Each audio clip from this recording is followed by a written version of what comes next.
itu, Nona, karena itu abang harus kasih tahu tentang semua informasi-informasi baik dan benar.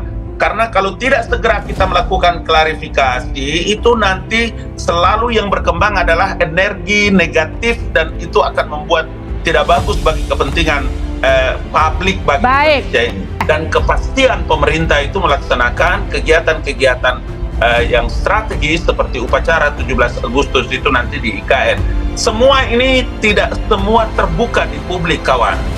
Kami ini mengerti itu barang. Anak-anak KSP sekarang ada di IKN, sekretaris negara sekarang ada di IKN, Sekap ada di IKN, PUPR sudah berkantor, Kejaksaan Agung sudah berkantor. Kenapa kita tidak mengumpulkan energi positif untuk melihat proyek negara ini sebagai sebuah peradaban penting bagi bangsa ini? Juru bicara kepresidenan Ali Mokhtar Ngabalin membuat presenter Kompas TV tertawa terbahak-bahak lantaran penjelasannya tentang investasi IKN yang tidak nyambung dengan pernyataan yang diungkapkan oleh pakar ekonomi. Ia mengatakan bahwa rencana pembangunan IKN yang dikeluarkan oleh APBN sebesar 90 triliun rupiah. Hari ini, penggunaan dana tersebut sudah terpakai 75 triliun rupiah. Artinya, jika negara sudah mengeluarkan uang sebesar 90 triliun rupiah, pembangunan IKN akan berhenti. Jadi, ketika awal IKN itu diluncurkan, program itu diluncurkan, itu pemerintah bilang bahwa dari 450 sekian untuk program pembangunan IKN, 20%-nya itu dari APBN gitu. Nah, itu sekitar 90-an triliun. Nah, sampai saat ini itu sudah terpakai 75 triliun. Artinya itu tinggal sedikit lagi jatah dari APBN. Nah, ketika APBN itu jatahnya selesai, nah ini yang kita kontrol oleh investor gitu kan. Apakah nantinya itu tidak ada lagi uang pemerintah yang masuk ke IKN gitu. Nah, ini yang menurut saya akhirnya membuat investor juga berpikir, oh ini apakah bisa dilanjutkan atau tidak dengan uang yang sangat terbatas gitu. Jadi ini masalahnya bukan cuma politik tapi juga kesanggupan APBN.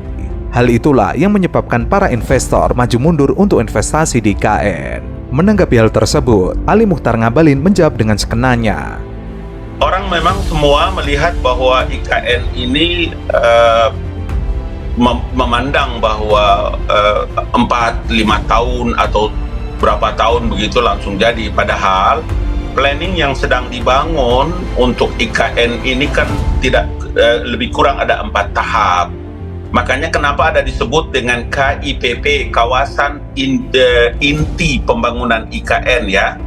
KIP itu adalah kawasan utama, kawasan induk inti pembangunan IKN.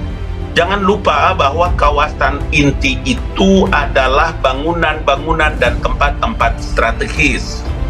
Istana Negara itu ada beberapa jalur-jalur strategis, kayak di kantor Binagraha kami, tempat kami itu ada tempat strategis hubungan antara kantor KSP dengan Istana Negara, kemudian ada helipad, di bawahnya juga ada begini, macam-macam. Presiden Jokowi mengaku masih melihat kesiapan infrastruktur terkait rencana untuk berkantor di Ibu Kota Nusantara pada bulan ini. Jikalau memang infrastruktur sudah siap, Jokowi memastikan bakal berkantor di IKN. Ia mengatakan kemarin memang targetnya Juli, tetapi lihat IKN, setiap hari hujan terus banget, jadi memang pekerjaan banyak yang mundur. Itu biasa dalam proyek besar. Jokowi mengingatkan bahwa IKN itu bukan untuk dibangun 2 atau 3 tahun, tetapi jangka panjang, mungkin dalam waktu 15-20 tahun. Jadi jangan membayangkan upacara 17 Agustus itu sudah jadi semuanya. Tidak seperti itu, banyak yang baru menurutnya. Paling tidak itu ada beberapa jalur-jalur strategi yang dibangun yang tidak bisa orang luar tahu. Karena itu memang dari tingkat security-nya juga itu bangunan-bangunan inti yang dibicarakan dalam tahap pertama. Kenapa Presiden menyebutkan bahwa dari keseluruhan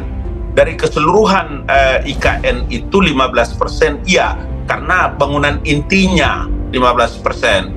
Itu sebabnya begitu selesai pada periode Mas Bambang dan kemarin Pak Mas Doni itu diperkirakan sekitar 80 sampai sekarang adalah 90 lebih dengan persiapan 17 Agustus.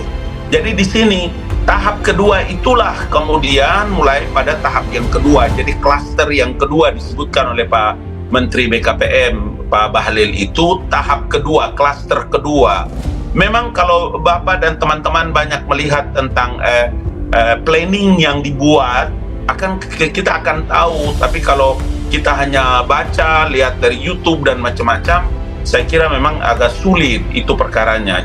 Awalnya, Jokowi merencanakan untuk pindah kantor ke IKN pada Juli 2024. Operasional Presiden akan berpindah seiring rampungnya pembangunan tahap pertama gedung-gedung pemerintah. Pemerintah merencanakan untuk menggelar upacara 17 Agustus tahun ini di IKN. Ketika ditanya mengenai rencana berkantor ke IKN, Jokowi sebelumnya menyebut belum ada kepastian dalam waktu dekat. Mantan Gubernur DKI Jakarta itu menyampaikan usai menyerahkan bantuan kemanusiaan di Lanut Halim Perdana Kusuma pada Senin kemarin. Hal yang sama juga diungkapkan oleh Menteri Pekerjaan Umum dan Perumahan Rakyat Basuki Hadimulyono.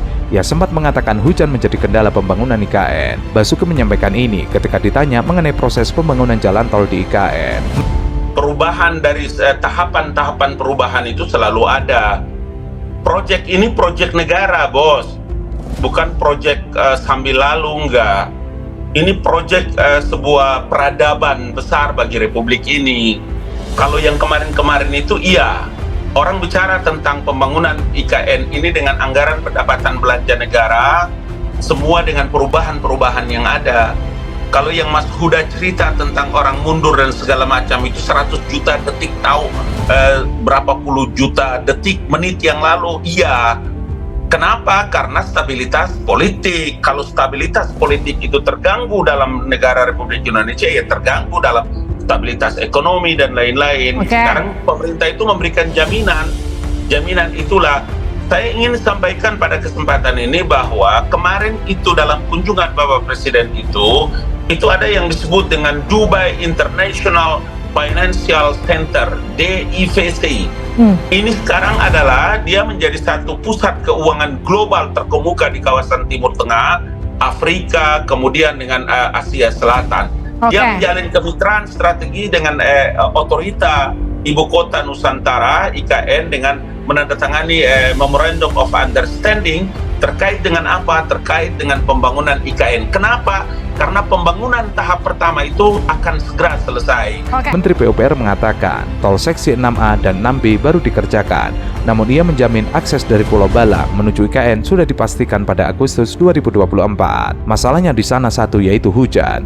Bulan kemarin dari 30 hari, hanya 8 hari yang terang, selebihnya hujan. Sekarang mengaspal pun pakai tenda supaya tidak kena hujan. Basuki memastikan air dan listrik masuk ke IKN di Penajam Pasar Utara, Kalimantan Timur pada pertengahan bulan Juli. Basuki mengatakan jajarannya bakal melakukan komisioning atau uji kelayakan air pada 15 Juli 2024.